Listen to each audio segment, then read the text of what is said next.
السلام علیکم ناظرین، این نیوز پر پروگرام مکالمہ رضی کے ساتھ اور آپ کو معلوم ہے کہ ہم اس پروگرام میں بہت سی ایسی شخصیات سے آپ کی ملاقات کروا چکے ہیں جو معاشرے میں جن کا ایک کردار ہے، جن کا ایک رول ہے، وہ ادب کے ساتھ بھی ان کا تعلق ہے، ان کا سیاست کے ساتھ بھی تعلق ہے، ان کا ثقافت کے ساتھ بھی تعلق ہے۔ آج بھی ہم ایک ایسی شخصیت کو لے کر آئے ہیں اپنے پروگرام میں۔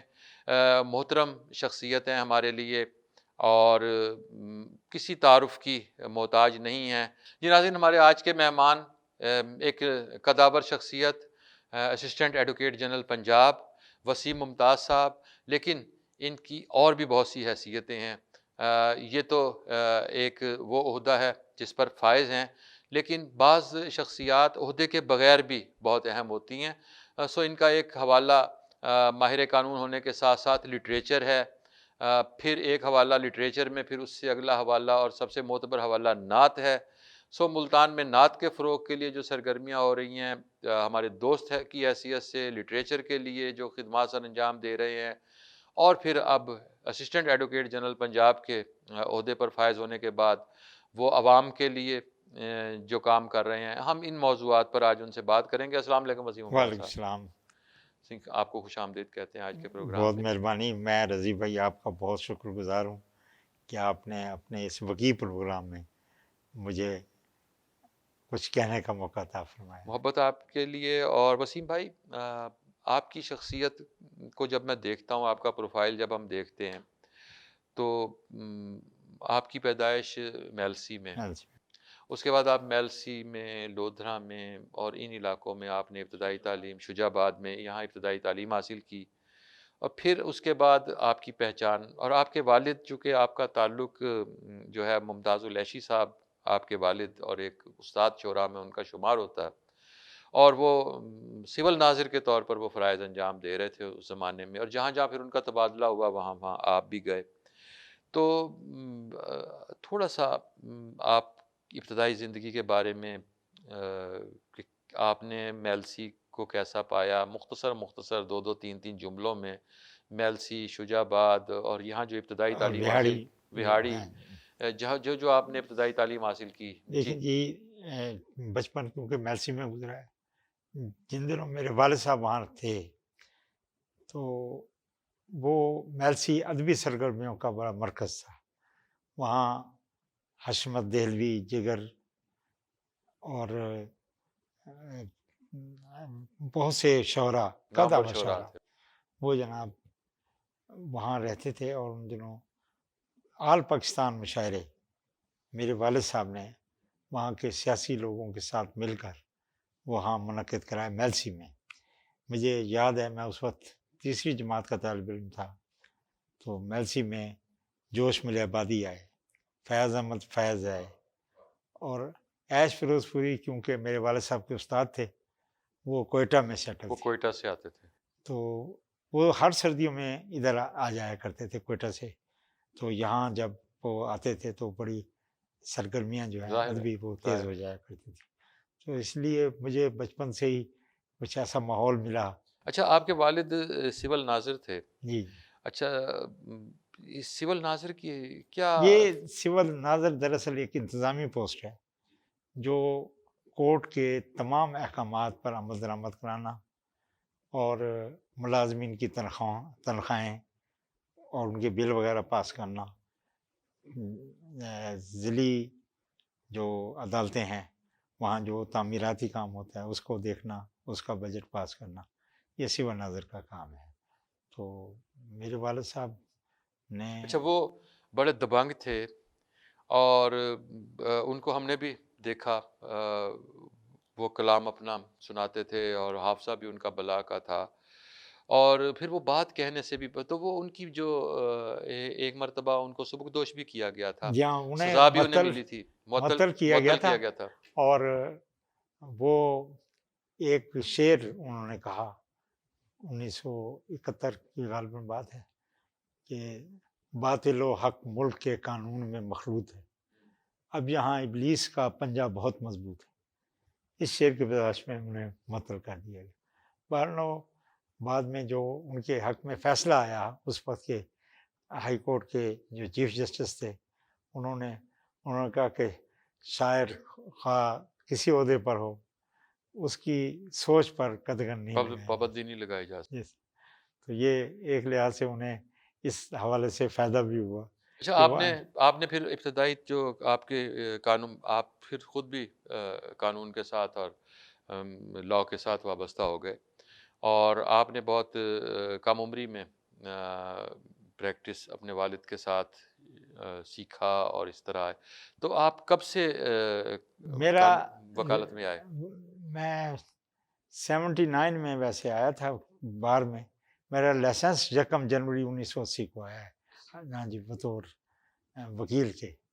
اس سے پہلے بھی میں جب لاء کا اسٹوڈنٹ تھا تو میں نے کچہری جانا شروع کر دیا تھا دیکھنے کے لیے کہ طالب علم کچہری کی حیثیت سے، ویسے طالب علم کہ یہاں ماحول کیسا ہے۔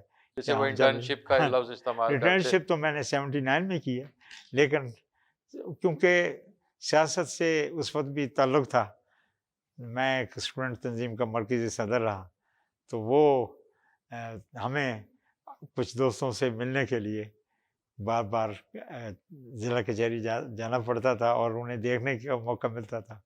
اس حوالے سے پھر جب میں نے باضابطہ وکالت شروع کی تو مجھے وہاں کا ماحول آپ اجنبی نہیں ATI لگا۔ کے مرکزی عہدیداروں میں، انجمن طلبہ اسلام کا میں مرکزی صدر تھا۔ انجمن طلبہ اسلام کے جی جی مرکزی آپ مرکزی صدر رہا ہوں۔ صدر رہے، اور ظاہر ہے آپ کو تو اس زمانے کی بڑی نامور شخصیات کے ساتھ مولانا عبدالستار نیازی جی، جیسی مولانا شخصیات، شاہ احمد نورانی، شاہ احمد نورانی صاحب، ہاں جی، اور پھر آپ میرے پیر و مرشد علامہ احمد سعید احمد کاظمی سعید رحمۃ کاظمی صاحب، اور اللہ۔ پھر حنیف طیب صاحب، یہ وہ ہاں نامور شخصیات ہیں جی جن ہاں کو آپ نے بچپن سے، جی ہاں لڑکپن سے آپ نے ان کے جی ہاں ساتھ وقت گزارا، جی جی تو بالکل۔ وہ کیسا پایا آپ نے ان ساری شخصیات کو؟ اور میں نے آج ہی ایک دوست سے میں نے ابھی بات کی کہ میں نے 78 میں بلوچستان کا دورہ کیا ان دو شخصیات کے ساتھ مل کر، مولانا شاہ احمد نورانی اور مولانا عبدالستار خان نیازی۔ کیا اعزاز کی بات ہے۔ تو 1 مہینے تک ہم مختلف شہروں میں گئے۔ سفر کے دوران انسان کی عقیدت مجروح ہوتی ہے، ہم نے یہ دیکھا ہے، لیکن یقین کیجئے کہ میرا ہر روز ان شخصیات کے لیے میری عقیدت بڑھتی چلی گئی، مستحکم ہوتی گئی۔ مستحکم ہو گئی۔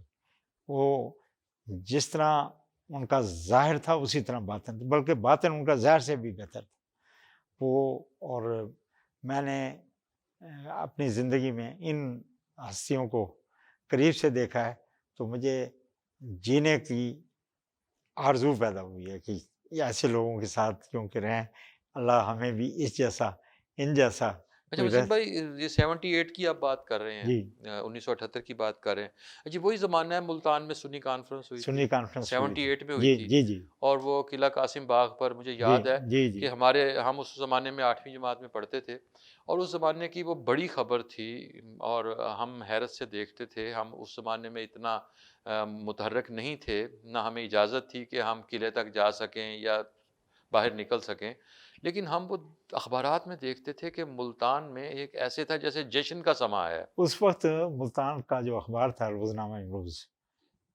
بڑا زبردست پرچہ تھا، تو اس کے جو ایڈیٹر تھے اقبال ساغر صدیقی صاحب، انہوں نے ایک کالم لکھا جو صفحہ اول پہ چھپا تھا، اس کا ٹائٹل تھا ملتان میں فرشتوں کا نزول، اور انہوں نے اس میں اس کانفرنس کا حال بیان کیا کہ مبالغے سے کہیں تو لوگ کہہ دیتے ہیں کہ ہزاروں کے مجمع کو کہ یہ لاکھوں کا مجمع ہے، انہوں نے کہا کہ یہ تو لاکھوں کا مجمع تھا، اس کو کیا کہا جائے۔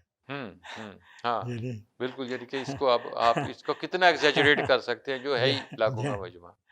تو اسی کانفرنس کی دعوت دینے کے لیے مولانا نورانی نے دورہ کیا، اور کیونکہ میں بھی اپنی تنظیم کا مرکزی صدر تھا انہی دنوں میں، تو مجھے یہ اعزاز نصیب ہوا کہ میں نے ان کے ساتھ سفر کیا، اور مجھے پاکستان کے مختلف علاقوں میں جانے کا موقع ملا، وہاں کی تہذیب تمدن سے اور وہاں کے رہن سہن سے ہم آگاہ ہوئے۔ میں یقین کیجئے رضی صاحب، اللہ نے مجھے بہت سے ممالک میں جانے کا موقع عطا کیا ہے۔ یقین کیجئے کہ باہر سے واپس جب ہم اپنے پاکستان کی سرزمین پہ آئے اور اس سرزمین پہ قدم رکھا ہے ہمیں اس سے زیادہ خوبصورت دھرتی کوئی نہیں ملی، یقین کریں۔ صرف یہاں کمی ہے تو ایک ہے کہ ہمیں اچھی قیادت نصیب نہیں، وگرنہ اس ملک میں سب کچھ ہے، سارے موسم یہاں ہیں۔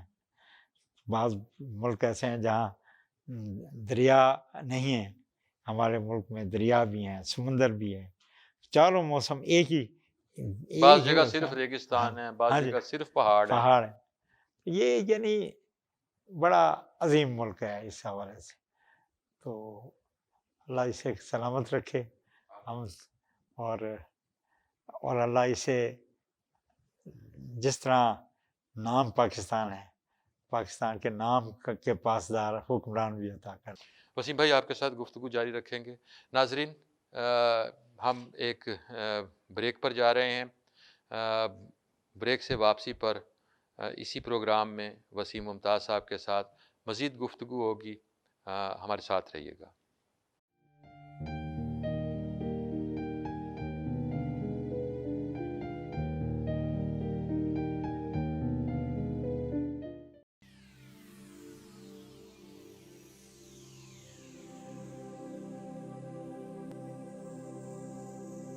زندگی کا ہر سکھ، ہر آسائش، بہترین طرز زندگی پیسے سے نہیں، چاہت سے ملتا ہے۔ اچھا نظر آنے کی چاہت، اونچی اڑان کی چاہت، اپنے خوابوں کی تعبیر کی چاہت۔ مجھے بھروسہ ہے اپنے ہر فیصلے پر، اپنے خوابوں کو حقیقت کا روپ دینے کے لیے، جدید لائف سٹائل اور بھرپور آسائشوں کی تکمیل کے لیے کب سے تھا انتظار کہ کاش ہو میسر ایک ایسی جگہ جہاں دنیا کی ہر سہولت ہو موجود۔ ایسا ممکن ہوا J7 ایمپوریم اسلام آباد کی وجہ سے۔ میرے گھر، آفس اور تمام سہولیات ایک چھت کے نیچے۔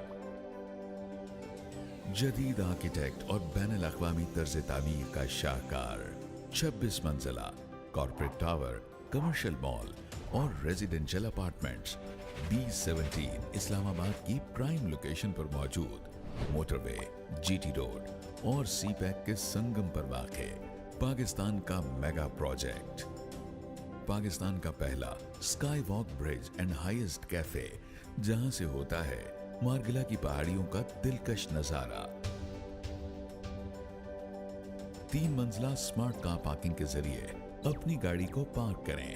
نیشنل اور انٹرنیشنل برانڈ سے آراستہ، جدید ترین آسائشوں سے بھرپور، مکمل artistically design shopping mall. Single atrium day light سے آراستہ 6 منزلہ شاپنگ مال میں gaming zone and entertainment, kids play land, 3D and 4D cinema theatres اور 2 فلورز پر مشتمل فوڈ کورٹس، 16 منزلوں پر مشتمل آرٹسٹیکلی ڈیزائن کارپوریٹ آفیسز۔ دلکش، دیدہ زیب اور پروقار طرز زندگی کے لیے اسٹوڈیو 1، 2 اینڈ 3 بیڈز پر مشتمل اپارٹمنٹس، ہوٹل اپارٹمنٹس اور پینٹ ہاؤسز، بین الاقوامی معیار کے مطابق واش رومز اور امریکن کچن، اپارٹمنٹس کے لیے علیحدہ سے swimming pool, health club, open air restaurants, banquet halls اور ڈیڈیکیٹڈ کار پارکنگ۔ بکنگ 25% سے، بقیہ 4 سال کی ماہانہ آسان اقساط۔ Contact 033 777 777 00۔ Multi garden B17 Islamabad, a project of J7 Group۔ J7 emporium, a smart choice۔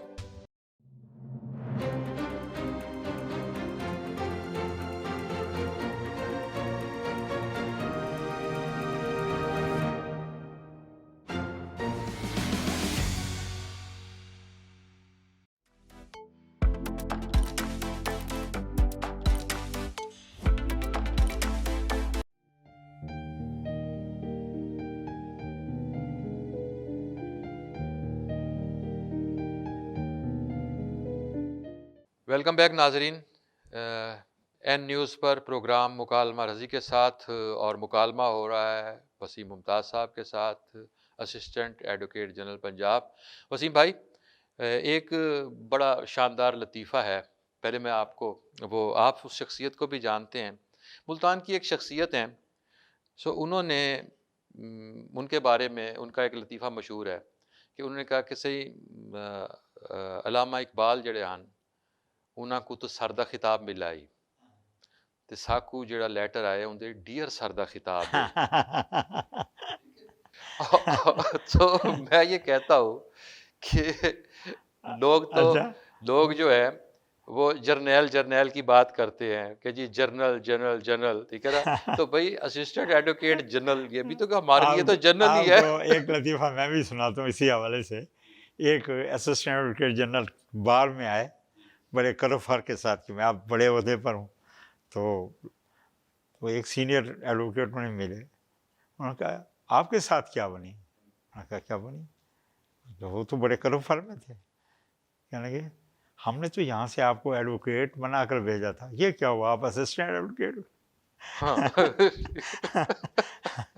اچھا وسیم بھائی, یہ اسسٹنٹ ایڈوکیٹ جنرل کا عہدہ ٹھیک ہے نا, ایک تو ایک طرح سے سرکاری عہدہ ہے. جی دراصل اچھا یہ آئینی عہدہ ہے.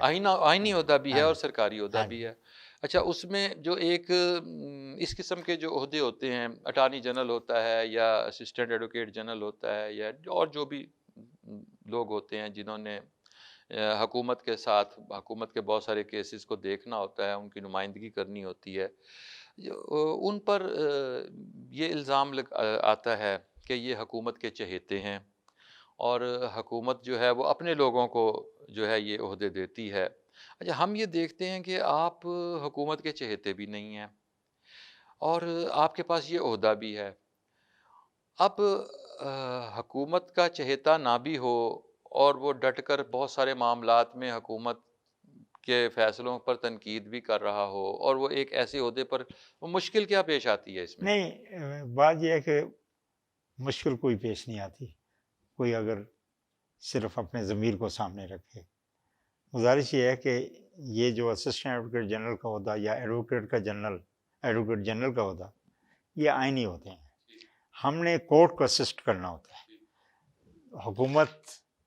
حکومت کے لیے حکومت کے خلاف جو بھی کیسز ہوتے ہیں وہ اس کو حکومت کی طرف سے جب پیش ہوتا ہے تو وہ یہ لا آفیسر جو assistant advocate general, additional advocate general, حکومت کی نمائندگی کرتا ہے, حکومت کے موقف پیش کرتا ہے. ہاں, اس میں بعض اوقات ایسی بھی صورت ہو جاتی ہے کہ ہم دیکھتے ہیں کہ کسی اتھارٹی کا کوئی فیصلہ آئین کی پاسداری نہیں کر رہا, تو ہم نے دراصل کورٹ کو اسسٹ کرنا ہوتا ہے, عدالت کو جو حقائق ہیں ان سے آگاہ کرنا ہوتا ہے, تو وہ ہم کرتے ہیں. اصل میں ایڈوکیٹ جنرل کا جو عہدہ ہے اس کو کئی حوالوں سے, مثال کے طور پر پبلک نیوسنس کا کوئی کیس ہے جیسے, یا اوقاف کا جو کیسز ہے, تو اس میں سیکشن 91 92 سی پی سی وہ کہتا ہے کہ دو افراد مل کر ایڈوکیٹ جنرل کو درخواست دیں گے اور ایڈوکیٹ جنرل اگر اجازت دے گا تو وہ کیس ہو سکتے ہیں. تو اس حوالے سے بہت سی جو لیٹیگیشن ہے وہ اس کو باچ بھی ایڈوکیٹ جنرل نے کرنا ہوتا ہے. اسی طرح حکومت کے خلاف جو مقدمات جن کا فیصلہ ہوتا ہے اس کی اپیل, ریویژن یا اس کے خلاف جو بھی ریمیڈی کسی سپیریئر فورم پر کرنی ہے وہ بھی ایڈوکیٹ جنرل ہی کرتا ہے اور ان کا آفس کرتا ہے اسسٹنٹ ایڈوکیٹ جنرل. اچھا اس میں آپ ایک تو یہ آپ نے بتا دیا. اچھا اس میں عوامی مفاد کی چیزیں؟ جی ہاں, اس میں ہمارے پاس زیادہ تر جو لٹیگیشن آتی ہے وہ یعنی حکومت کے خلاف ڈائریکٹ کوئی بات نہیں ہوتی. دراصل حکومتی جو عمائدین ہیں ان کی سرگرمیوں کو چیلنج کیا جاتا ہے ہائی کورٹ میں. وہ انہوں نے کوئی فیصلہ غلط کیا ہے, کسی نے جو ان کی لیگل ریکوائرمنٹ ہے وہ انہوں نے پوری نہیں کی, تو ہائی کورٹ میں لوگ ریٹ جوریسڈکشن میں آتے ہیں. تو وہاں ایڈوکیٹ جنرل آفس کا یہ فرض بنتا ہے کہ جو کام وہ سمجھتے ہیں کہ یہ ہونا چاہیے وہ پراپر اس فورم کو مطلع کرتے ہیں کہ آپ نے یہ ایکٹ غلط کیا ہے, آپ اس کو درست کریں. اور عدالتی احکامات جو اس سلسلے میں ہوتے ہیں اس پر عمل درآمد بھی ایڈوکیٹ جنرل آفس نے کرانا ہوتا ہے. اس نے کروانا ہوتا ہے. ہاں جی. تو وہ کسی فیصلے پر عمل درآمد نہیں کر رہی کوئی اتھارٹی. نہیں کر رہی، کرانا ہی ایڈوکیٹ جنرل آفس کرانا ہی ہے. ہاں، وہ ہمیں ہدایت ہوتی ہے کہ آپ اس پر امپلیمنٹیشن کروائیں، اور وہ کراتے ہیں. اور بطور لا افسر یہ ذمہ داری ہے کہ ان فیصلہ جات پہ عمل درآمد کے لیے پبلک کو جتنا ریلیف مل سکتا ہے وہ دیا، پبلک کو ریلیف دیا جائے. اچھا، آپ کے پاس کام کا لوڈ کیسا ہے؟ سر بہت زیادہ. آج کل صورتحال یہ ہے کہ موجودہ یہ انسٹرکشنز آئیں کہ جو اولڈ کیسز ہیں ان کا فیصلے کیے جلد نپٹایا جائے. تو ہمارے یہاں جس کورٹ میں میں کام کر رہا ہوں وہاں 80 کیس روز کے گورنمنٹ کے خلاف، باقی کیسز بھی ہیں گورنمنٹ کے خلاف، وہ جو کیسز ہیں وہ آتے ہیں اور ہمیں بعض اوقات ساری رات بیٹھ کر ان کا مطالعہ کیونکہ بغیر مطالعے کے تو جب تک ہمیں پتہ ہی نہیں ہے کہ اس کیس میں ہے کیا، ہم عدالت کو اسسٹ کیسے کر سکتے ہیں. بالکل صحیح ہے. تو عدالت وہ آپ کی ریکمنڈیشن کے بعد پھر وہ کیس جو ہیں وہ آگے نہیں، وہ ہم نے بحث کرنی، آپ نے بحث کرنی ہوتی ہے. ٹھیک ہے، ادھر سے وہ آپ کے پاس آتا ہے کہ یہ کیس فائل ہو گیا ہاں ہے، جی آپ اس کو دیکھیں.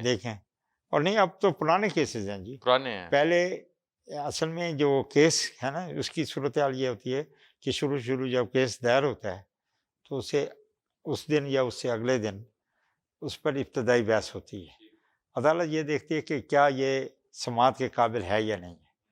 اگر وہ سماعت کے قابل سمجھتا ہے تو دوسری پارٹی کو نوٹس کرتی ہے، یعنی دوسری پارٹی اگر گورنمنٹ ہے اسے نوٹس آ جاتا ہے.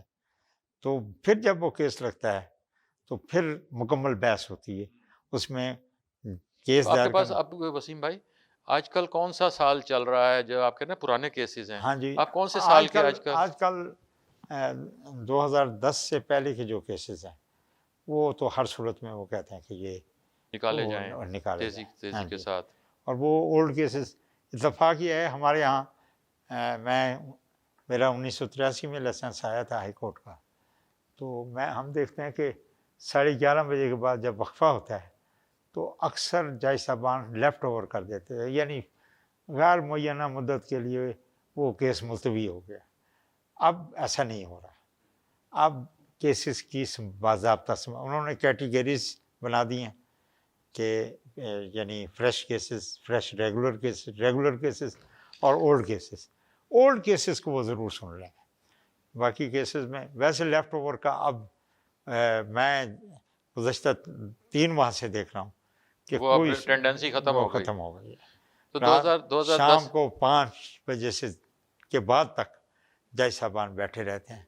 اور میں اس سلسلے میں جو عدلیہ کے جو ہمارے فاضل جج صاحبان ہیں وہ بھی کمال محنت کر رہے ہیں اور صبح 9 بجے سے لے کر رات گئے تک وہ کیسز کی سماعت بھی کرتے ہیں. اور اس کو صحیح بات ہے. اب آپ بتا رہے ہیں 2010-12 کے، ہاں جی، وہ اولڈ ہیں. اور اس کے علاوہ جو فریش ریگولر ہیں وہ بھی آ رہے ہیں، وہ بھی سنے جاتے ہیں. لیکن اولڈ کیسز انہوں نے ریڈ لسٹ بنائی ہوئی ہے کہ ریڈ لسٹ کے جو کیسز ہیں انہیں تو ہر صورت میں نکالنا ہے ان کو، ان پر تیاری کرنی ہے. اچھا وسیم بھائی، ایک اور چیز، آپ نے جب وکالت شروع کی اور وکلاء کا پیشہ جو تھا اور صحافت بھی اور وکالت بھی اور اساتذہ بھی اور سب پیشے جو تھے وہ قابل تقلید سمجھے جاتے تھے اور قابل احترام سمجھے جاتے تھے اور ان کا احترام تھا. اب ہم پچھلے کچھ عرصے سے ان تمام پیشوں کو، ڈاکٹر بھی ایون، ہم ان کے بارے میں بھی اب بہت ساری چیزیں سنتے ہیں.